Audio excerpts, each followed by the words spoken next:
णमोऽरि हन्ताणं नमो सिद्धाणं नमो आयर्याणं नमो उवज्झायाणं नमो लोये सौवसाहूणम्।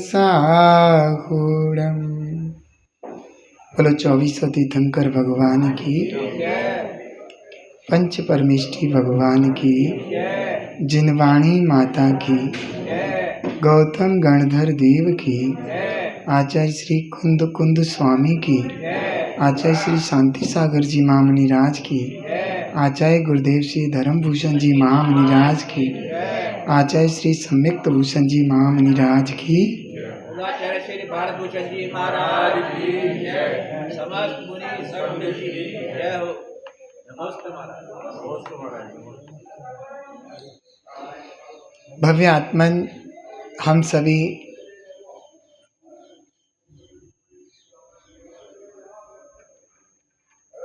इष्टोपदेश नाम के ग्रंथ का अध्ययन कर रहे हैं।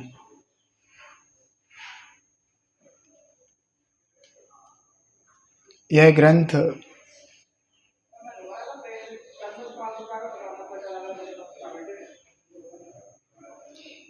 ग्रंथ आचार्य भगवान पूज्यपाद स्वामी के द्वारा रचित है।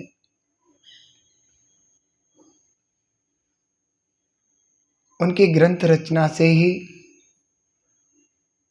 उनके जीवन का परिचय मिलता है।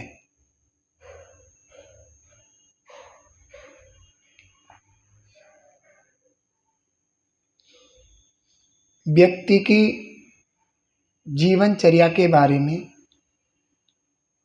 उसकी वाणी से बहुत कुछ मिल जाता है।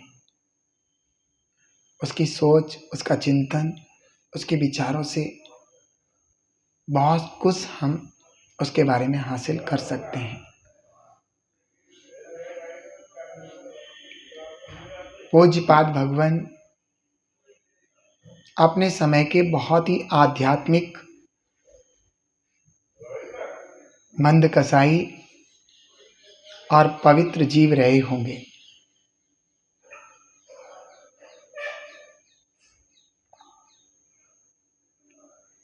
आज उनके इस पवित्र ग्रंथ के माध्यम से हम लोग अपने आत्मा के स्वरूप के बारे में समझ रहे हैं।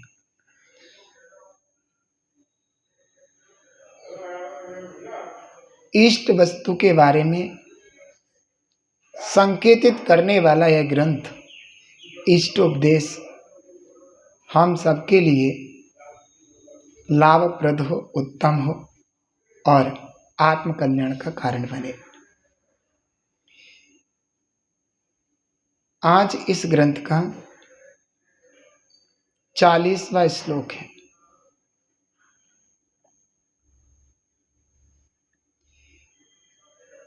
इच्छति कांतवसंवासं निर्जनं जनितादरा निज कार्यवशात् किंचित दुक्त्वा विस्मरति द्रुतम्। आचार्य भगवान कह रहे हैं कि जो योगी होते हैं, जिनको अपनी वस्तु प्यारी होती है, जिनको सिर्फ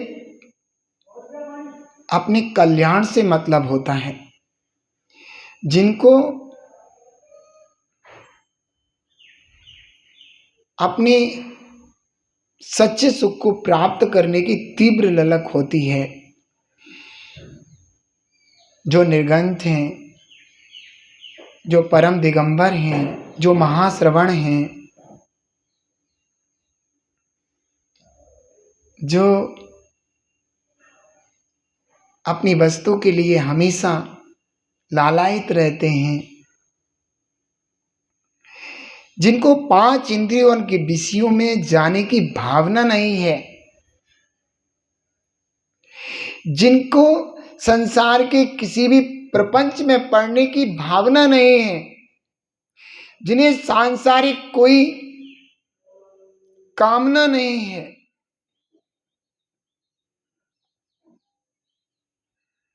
जिनको बस और बस यही भाव है कि मैं इस दुखमय संसार से कैसे छूटूं।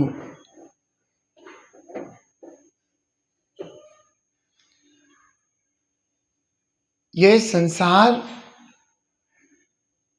उन्हें अग्नि की भट्टी से भी ज्यादा दुख रूप महसूस होता है।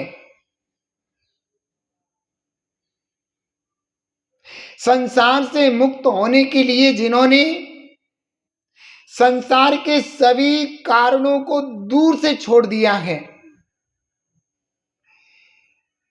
मुक्ति प्राप्त करने के लिए जिन्होंने मुक्ति के सारे कारणों को अपने हृदय में, अपने जीवन में चला दिया है, ऐसे महादिगंबर योगी, योगी अर्थात जिन्होंने अपने मन को, वचन को और काय को बस में कर लिया है, जिनके द्वारा मन वचन काय के पाप योग नहीं होते हैं,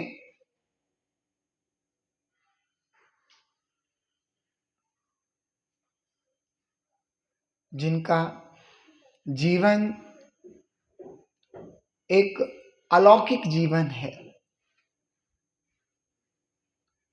अगर बहुत बड़ी बात अच्छे से कही जाए तो जो धरती पर रहकर धरती पर सबसे बड़े भगवान हैं, ऐसे योगी, ऐसे दिगंबर साधु, ऐसे महामुनीश्वर, उनके लिए पूज्यपाद स्वामी ने इस 40वें श्लोक में क्या कहा है कि निर्जन स्थान जिसे अच्छा प्रतीत होता है, कोई ना हो। वैसे आजकल आप लोग भी निर्जन स्थान ही पसंद करते हैं, बस एक बिलास का और 4 अंगुल चौड़ा, अच्छा खास, जो कोई हैंग ना होता हो, जिसका 5G अच्छे से चले, बस। और वहां कोई होना नहीं चाहिए रोक टोक वाला, तो सारा दिन मोबाइल चला, अंतराय पड़ जाएगी ध्यान में।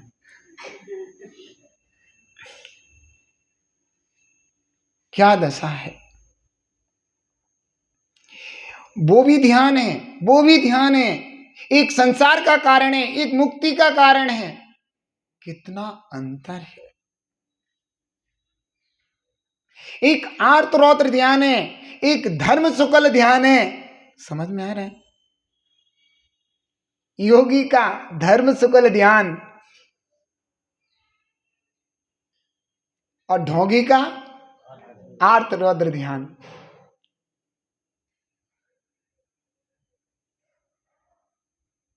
क्या बात है।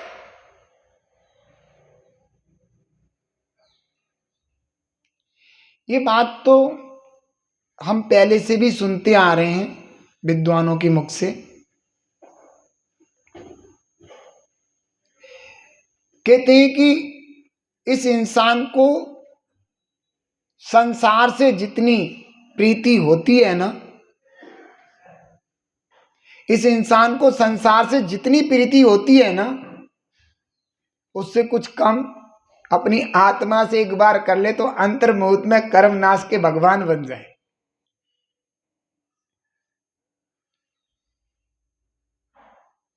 लेकिन दुर्दशा ये है कि संसार की प्रीति को अपनी प्रीति और अच्छी मानता है। आत्मा की प्रीति पता नहीं किसकी बात हो रही है।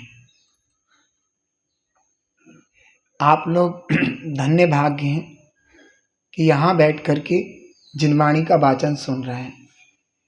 बहुत से लोग तो ऐसे भी आते हैं मेरे पास कि जब हम उनसे बात कर रहे हैं, हंस खोल रहे हैं, तो वे यहाँ बैठे हैं। उन्होंने देखा 3 बज गए, टाइम हो गया। अच्छा महाराज जी कितने समय तक का होगा प्रवचन? लगभग आधा पौना घंटा। फिर महाराज जी मैं आ रहा हूँ आध पौन घंटे बाद। ये दशा है।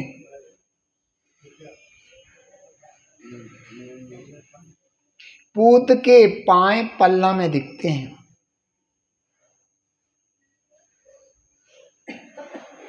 किसकी दिशा किस ओर जाने वाली है,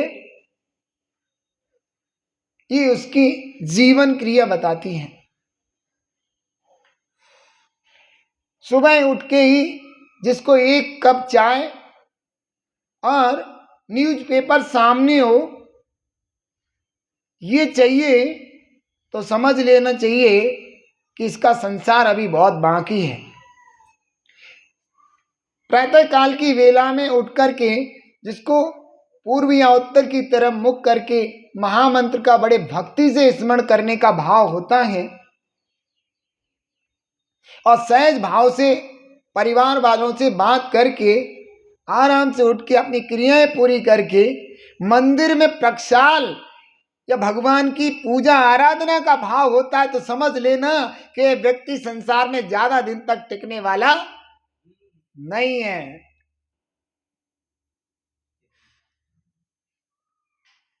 जीवन बताता है कि इस व्यक्ति की दिशा और दशा क्या होने वाली है। हम लोग भी यहां पर बैठे हैं, सब समझ लें कि हम अपने जीवन को किस धारा में ले जा रहे हैं।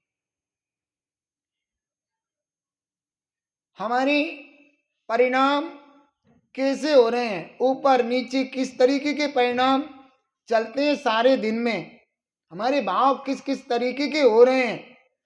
आप अपने विवेक रूपी थर्मामीटर से नाप के देखो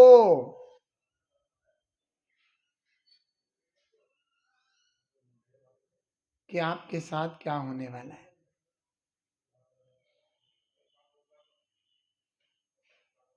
संतुलन करो अपने जीवन की गाड़ी को, ब्रेक लगा दो उन कुसंस्कारों पर और उन भावों पर जो कि हमें हीनता और निकृष्टता की ओर ले जाने वाले हैं,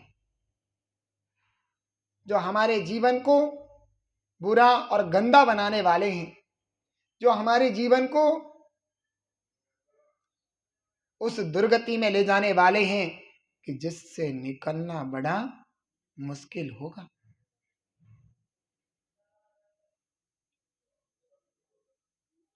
तो यहां जो योगी की बात की है, निर्जन स्थान चाहता है वो योगी। निर्जन स्थान उसको अच्छा प्रतीत होता है। आध्यात्मिक योगी को, धर्म शुक्ल ध्यान वाले योगी को उन योगी की यहां पर बात पूज्यपाद स्वामी ने की है कि निर्जन स्थान जिन्हें अच्छा प्रतीत होता है, ऐसा पुरुष, ऐसा वही योगी एकांत में रहना चाहता है।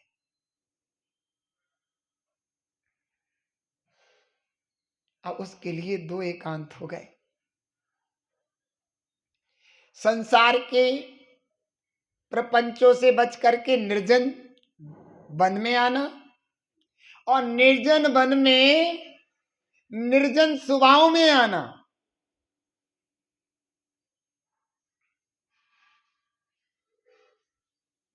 जिसमें राग द्वेष की छींट ना हो, विषयों की कल्पनाएं ना हो, संसार बढ़ाने वाली इच्छाएं ना हो, ऐसा एकांत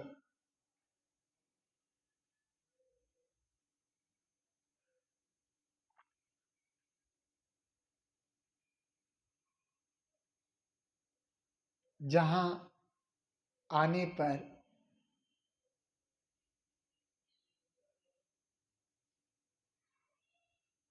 जिसमें स्थिर होने पर अनादि से बंधन को प्राप्त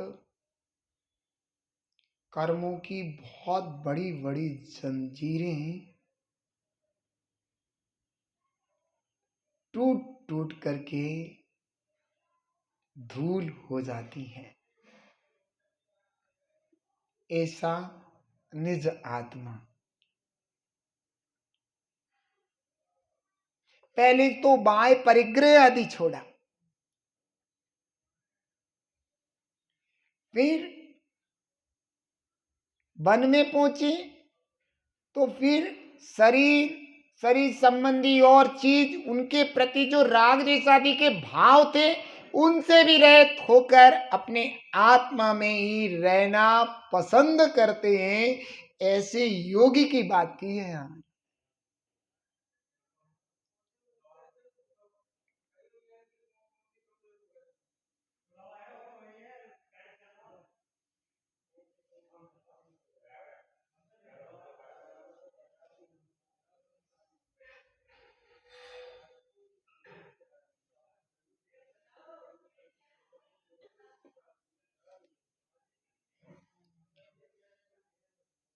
आए थे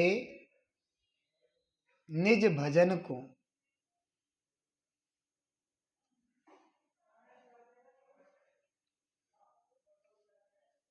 छीलन लगे वे घास। जंगल में काय को आए थे? निज निज भजन को आए थे, निज भजन को। दिगंबर मुनि आत्मा की साधना के लिए तो जंगल में आए थे निज भजन को, और छीलन लगे वे घास।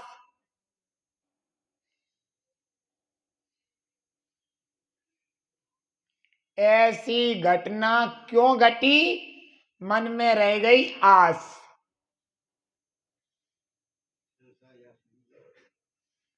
ऐसी घटना क्यों घटी? मन में रह गई आस।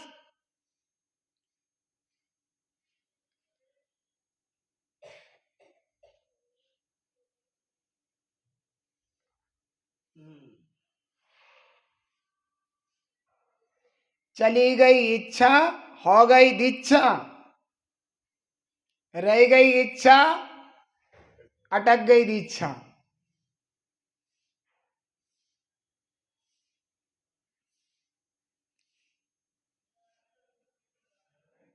इस योगी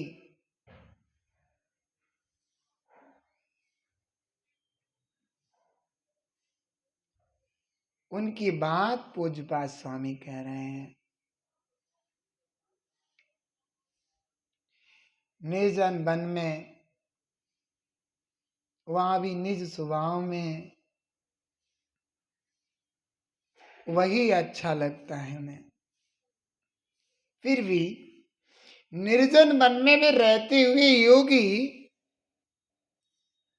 आत्म स्वभाव का अभ्यास कर रहे हैं, निज साधना कर रहे हैं, आत्म साधना कर रहे हैं। उस समय कोई भव्य प्राणी वहां पर आकर के विनय पूर्वक प्रार्थना निवेदन करके उनसे अपने आत्म कल्याण की बात पूछे तो उसी समय बता करके और उस चीज को भी भूल जाते हैं, फिर अपने में मस्त हो जाते हैं। मुनि राजों ने ध्यान लगाया, निज ध्यान में आत्म ध्याया। फिर वो मस्त हो जाते, फिर उन चीजों को भूल जाते। बाई चांस कभी भी मुनिराज कोई जीव अपने बारे में पूछने आया, भगवान मेरे शरीर में ऐसी रोग पीड़ा क्यों है,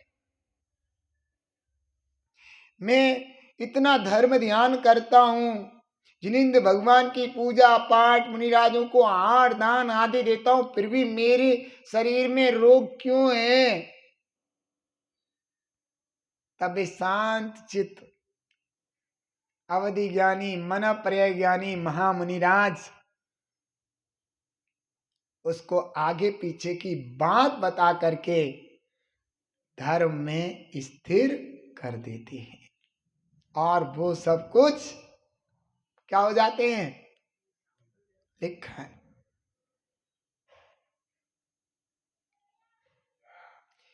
कुछ कह करके शीघ्र भूल जाते हैं। अब भाई याद रखेंगे तो फिर आए के निज भजन को छीलन लगे घास।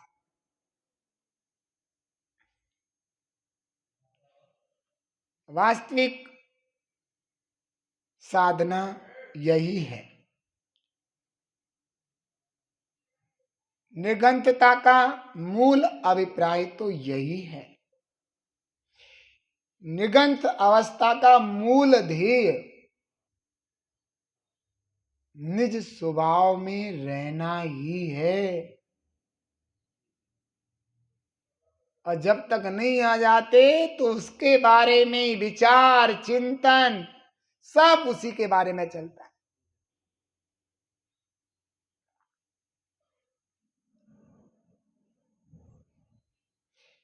दिन रैन आत्मा का चिंतन, उनके वचनों में अध्यात्म।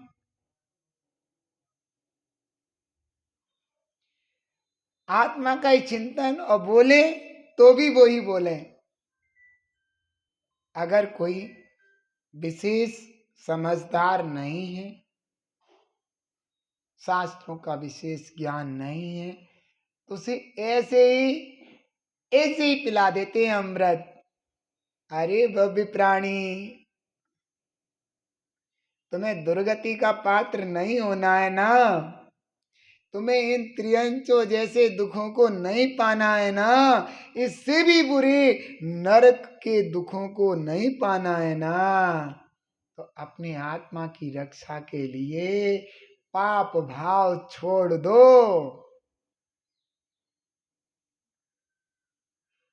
और वीतरागी पवित्र निगंत दिगंबर जैन धर्म की शरण लेकर के अपने आत्मा को कल्याण के मार्ग पर लगाओ।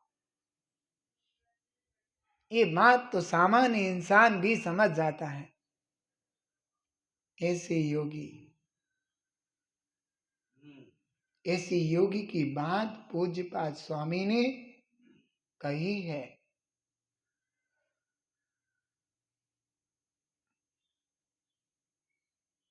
संसारी प्राणियों को 5 इंद्रियों के विषयों की जो विषय हैं, उनकी जो पदार्थ हैं, उनको इकट्ठा करने के लिए बहुत मेहनत करनी पड़ती है। ना रात को ढंग से नींद होती, ना दिन में कोई चैन होता। सभी कसायों का प्रयोग करके, सभी पापों को मिलाकर के बड़ी मुश्किल से वह उन विषयों को प्राप्त कर पाता है। उसमें भी पुण्य हुआ तो, और पाप का उदय हुआ तो इतना सब कुछ करने के बावजूद भी उसके पास कुछ नहीं मिलता, कुछ नहीं बचता। समझ में आ रहा है? ऐसा होता है ना। और जबकि एक योगी सारे परिग्रह से रहित होकर शरीर आदि बाह्य परिग्रह, मिथ्यात आदि अंतरंग परिग्रह से भी दूर होकर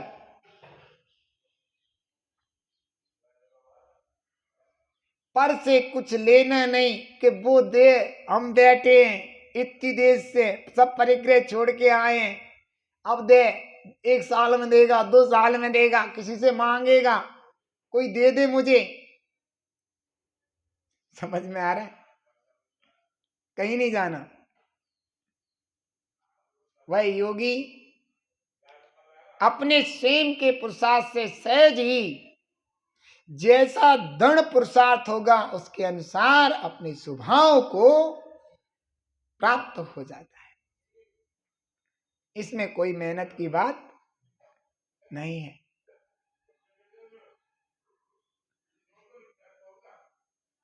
जितना जितना अपने स्वभाव के लाभ की तरफ बढ़ता है उतनी उतनी उसे शांति प्राप्त होती है। लेकिन संसारी जीव जितना जितना विषयों की तरफ बढ़ता है उतनी उतनी तेज तेज आकुलता उसकी बढ़ती है और उतने भारी भारी जटिल जटिल कर्म उसको बंध जाते हैं और यहां कर्मों की जंजीरें टूट जाती। इस संसार और मोक्ष मार्ग के बारे में कथन है। योगी की निर्जन स्थान से प्रियता।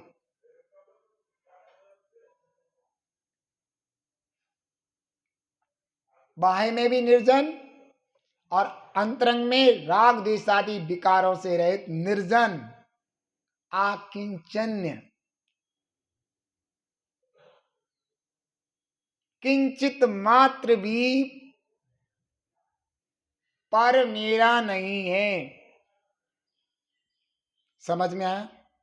ऐसा आकिंचन्य हो जाना, राग द्वेष आदि विकारों से रहित हो जाना ही आकिंचन्य है, निष्परिग्रहता।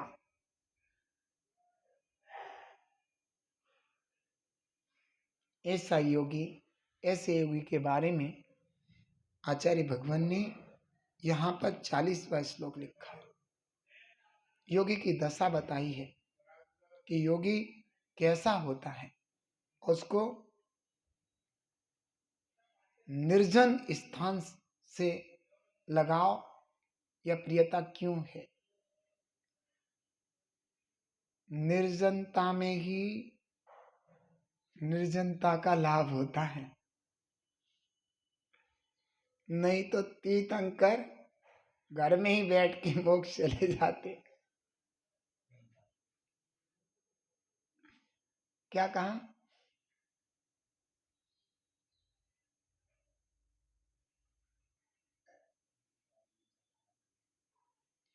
हो महावीरा कैसे निकले तुम घर छोड़ के,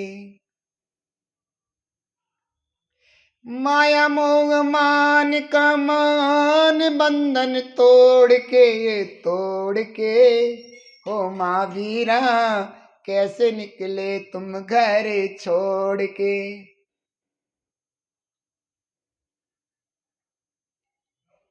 बाय घर छोड़ दिया, अंतरंग घर की सफाई कर दी।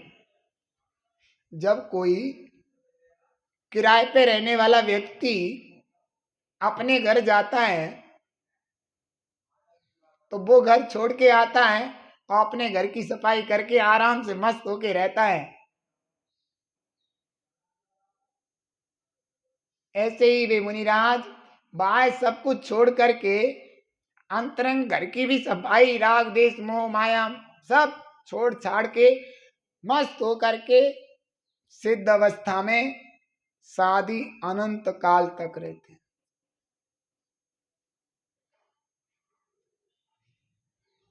हम सभी जीवों के जीवन में भी वह अवस्थाएं जो कि महान योगियों के जीवन में वो अवस्था प्राप्त होती है। ऐसी बात नहीं है कि हमें वो अवस्था प्राप्त ना हो। जैसे पुरुषार्थ उन्होंने किया है वैसे ही पुरुषार्थ हम भी करें तो हमें भी वो शीघ्र ही अवस्था प्राप्त होगी। इसी भावना के साथ ओम नमः।